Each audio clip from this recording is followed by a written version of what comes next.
Livro Quem tem ouvidos, ouça. Lições de Éfeso e Esmirna em Apocalipse. Pedro Dong. Capítulo 1. Tema desta semana: Igreja em Éfeso. Parte 1. A origem da degradação da igreja. Meta de hoje: leitura das páginas 13 a 16. Manter a igreja desejável brilhando. A igreja em Éfeso, historicamente, representa a igreja do primeiro século, ou seja, o começo da era da igreja. A palavra Éfeso em grego significa desejável. Apocalipse 2:1, parte A. A igreja é algo que Deus sempre desejou em seu coração. Ele tinha uma grande expectativa pelo surgimento da igreja. Podemos ver isso pelo modo como a igreja foi gerada, principalmente no registro do livro de Atos. Ali vemos o Espírito atuando de forma muito forte. Quando começou a era da igreja, teve início também a era do Espírito. Hoje estamos na era dos 7 Espíritos, ou seja, o Espírito está atuando em força total para tornar a igreja novamente desejável.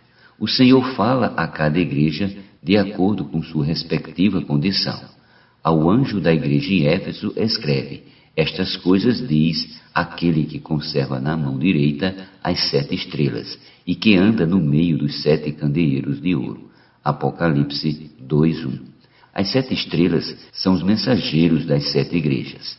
Não são aqueles que se apegam apenas ao cargo, à posição, mas aqueles que têm realidade, que brilham e levam as igrejas a brilhar. Eles são transmissores fiéis e idôneos da palavra que receberam do Senhor. Têm a realidade espiritual e executam a vontade de Deus segundo a palavra profética. Isso representa o vaso de azeite em cima do candelabro da visão do capítulo 4 de Zacarias. Enquanto muitos se aferram a cargos nas igrejas, os mensageiros não se apegam a essas coisas. Pelo contrário, fazem as coisas acontecerem na terra, executando a vontade de Deus. A igreja representada pelo candelabro de ouro tem a natureza divina, uma vez que o ouro na Bíblia representa a natureza de Deus. Como candelabro, a igreja deve brilhar na densa noite até a chegada do dia. O candelabro, assim como a igreja, não tem luz própria, é apenas um suporte que sustenta as lâmpadas com o azeite que representa o Espírito. Por isso, não pense que você tem brilho próprio, somos apenas o suporte, assim como a sarça que Moisés viu em Horebe. Êxodo capítulo 3, versículos do 1 ao 5. A sarça queimava, mas o fogo não as consumia. Moisés ficou curioso e aproximou-se para ver de perto ao que Deus lhe disse: tira as sandálias dos pés, porque o lugar em que estais é terra santa. Versículo 5. O fogo da sarça e do candelabro representa a santidade de Deus. A igreja como candelabro é o testemunho de Jesus. Isso significa que, apesar de o Senhor não estar aqui fisicamente, as pessoas podem vê-lo e senti-lo por meio da igreja. 1 Coríntios 14:25.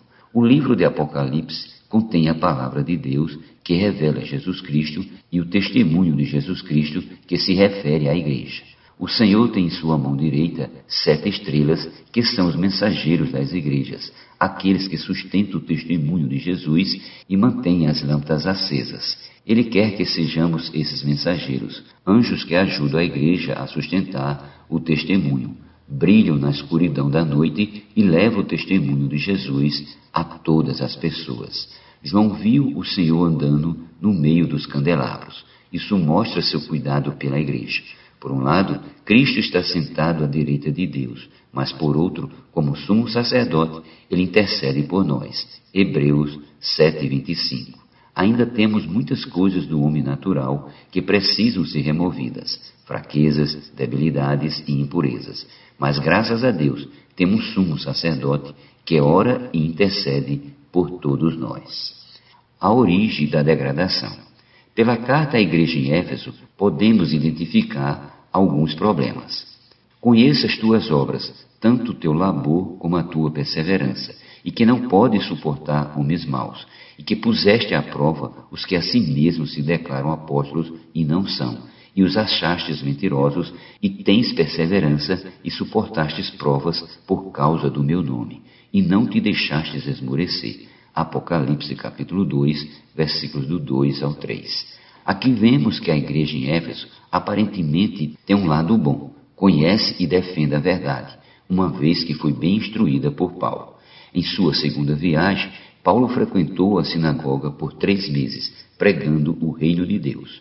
No entanto, devido à rejeição dos judeus, passou a ministrar a palavra na escola de Tirano por cerca de 2 anos. Atos capítulo 19, versículos do 8 ao 10. O capítulo seguinte mostra que ele ficou em Éfeso por 3 anos. Atos capítulo 20, versículo 31. Nesse período, a igreja ali recebeu muitos ensinamentos de Paulo.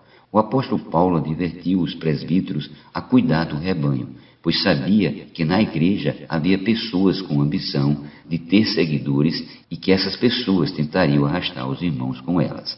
Dentre vós mesmos se levantarão homens falando coisas pervertidas, arrastando os discípulos atrás deles. Atos capítulo 20, versículo 30. Isso é uma advertência para nós. Não estamos aqui para fazer uma obra própria, nem para ter seguidores. Lembre-se que Paulo advertiu os coríntios a respeito da divisão na igreja, pois uns diziam ser de Paulo, outros de Cefas, outros de Apolo e outros de Cristo. 1 Coríntios 1:12. Entre nós não deve haver esse tipo de preferência. Não temos seguidores nem fã-clube. Apenas seguimos o Cordeiro de Deus aonde quer que ele vá. Apocalipse 14:4. É a palavra de Deus que nos dá direção. No final do 1º século, como podemos ver nas epístolas de Paulo a Timóteo, havia muitos místicos judaizantes e falsos mestres que ensinavam diferentemente. Esse tipo de ensinamento, misturados com mitos judaicos e fábulas, já havia entrado na igreja na época em que Paulo escreveu a primeira carta a Timóteo, 1 Timóteo capítulo 1, versículos do 3 ao 4. Havia também os que faziam isso com intenções graciosas, pois viam as pessoas como fonte de lucro. Esses, para ganhar seguidores, pregavam curiosidades sobre a origem dos judeus, semeando difamações e suspeitas malignas. Ao disseminar esses ensinamentos, conseguiu muitos admiradores e obtinham lucro. É por isso que Paulo diz a Timóteo que a piedade não é fonte de lucro. 1 Timóteo capítulo 6, versículos do 3 ao 5. Vejamos abaixo alguns versículos que mencionam os ensinamentos diferentes que causaram dano à igreja no final do 1º século. Fábulas e mitos judaicos. 1 Timóteo capítulo 1, versículo 4 e Tito capítulo 1, versículo 14. Falsos mestres da lei. 1 Timóteo capítulo 1, versículos do 6 ao 7. Ascetismo. 1 Timóteo capítulo 4, versículo 3 e Colossenses capítulo 2, versículos do 22 ao 23. Piedade como fonte de lucro. 1 Timóteo capítulo 6, versículo 5. Histórias mentirosas sobre o povo judeu. 1 Timóteo capítulo 4, versículo 7 e Tito capítulo 3, versículo 9. Disseminação de difamações e suspeitas malignas para obter seguidores. 1 Timóteo capítulo 6, versículos do 4 ao 5, 2 Timóteo capítulo 2, versículo 23 e Tito capítulo 3, versículos do 9 ao 11. Essa situação fez com que os cristãos em Éfeso fossem extremamente zelosos pelas verdades e pelos ensinamentos dos apóstolos. Entretanto, esse zelo era semelhante ao zelo que os judeus tinham pela lei. Romanos 10:2. Foi por causa do zelo pela lei, pela tradição dos seus pais, que se levantou toda a oposição contra a igreja por parte dos judeus. O inimigo é muito sutil. Hoje, se seguimos essa mesma linha, podemos ir sem perceber contra a maneira viva que o Senhor tem conduzido sua igreja. Isso é uma séria advertência. A mera observância de doutrinas, ensinamentos, serviços e rotinas na igreja pode acabar por substituir a fé em Cristo. O resultado disso é a perda do primeiro amor. Tomemos cuidado para não cair em rotinas na igreja. Antes devemos sempre buscar a palavra viva e deixar o Espírito nos conduzir. Quando se perde a essência da fé, a autoridade da palavra de Deus é colocada de lado e a vontade humana prevalece na igreja. Essa é a sutileza do inimigo de Deus.